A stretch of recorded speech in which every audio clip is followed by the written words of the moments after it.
Hello, this is my presentation on the 12 principles of multimedia learning.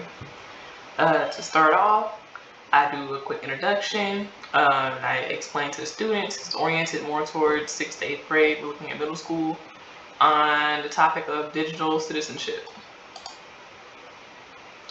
Here I have the standards laid out for the students, just letting them know a little bit beforehand of what they're getting into. This is falling closer into number 7 with pre-training, doing a quick discussion and letting them know, like, hey, we're talking about digital content and so on and so forth. Now, I know a lot of times words aren't typically enough, so what I did in preparation for this is I gotta see, let's see what you know. And this is done in a game format. For this, I use WordWall. WordWall is pretty good. It has a bunch of resources that students can use, go through, and test out their knowledge about information such as digital footprint, cookies, pretty much all the topics that we're going to go through over this course. I would like to start off with saying that pretty much sums up number 7 for me, the pre-training. If I were to go down the line, I'm going to set it off with number 1. The coherence principle. I feel like this does a good job of going over the coherence principle by making sure none of the images over the course are distracting or, in the way. I want to make sure everything aligned pretty well.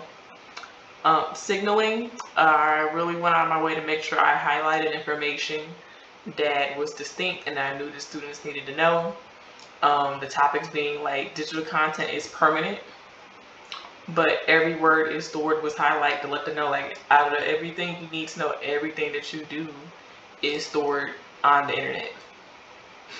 Along with this one as well, it talks about the unique trail of data a person creates while using the internet. Per summary, that's what a digital footprint is.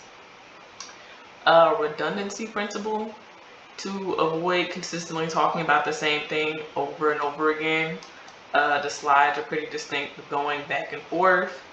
Each slide is a new topic, and I take the time to discuss over the course of the slide to explain what exactly it's about. Spatial continuity. I understand that you want to make sure the image matches the words like 100%, which is why when I talk about digital content, of course, I brought in this video of someone who looks like they're on live.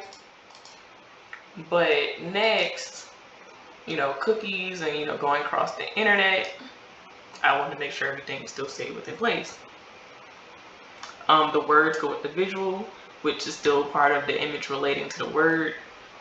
Cookies involve going on websites, which involves going on browsers, which makes the 1 and 2 to go together. And I made sure everything wasn't far away from each other off the screen. If they're spaced out and doesn't make sense, I need to make sure everything correlated. The segmented principle. The words are in segments. I mean, it's very much one's here and one's over there, and that's it. The modality principle. Visual and in spoken words. For the sake of this, since I'm presenting it more like a PowerPoint, there is words on the screen, but I do make sure my visuals align well. Same thing with the multimedia principle. You really want to push to the image, which is why I made sure my images match well with my words. Personification. Once you actually get a look, the take, and listen to the audio, you can hear I make sure I use comfortable and acknowledging everyday language that students would use. I wanted to make sure that this was taking place in a setting where they felt comfortable and they understood what they were looking at. Even down to a good example of that would be if I work my way back really quickly. What could have Sean done to avoid this from happening? I used this because it felt like a good statement. It's not difficult to understand. I wanted to have something to relate it to. So this story time right here that I have in the beginning is a personal story of a friend that I have who we're going to dub Sean.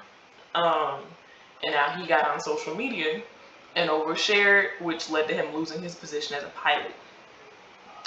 It's a fun story. It's quick. It's a story Sean likes to tell people.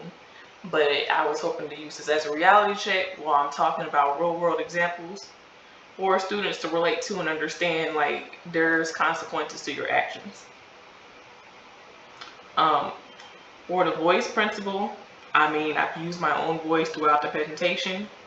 Like I said, I felt like I talked to them comfortably, and I was really trying to dig the point across of something that's enjoyable, something that's digestible, something where I get to pre-quiz them without pre-quizzing them. I gave them a little game that they use that doesn't stress them out.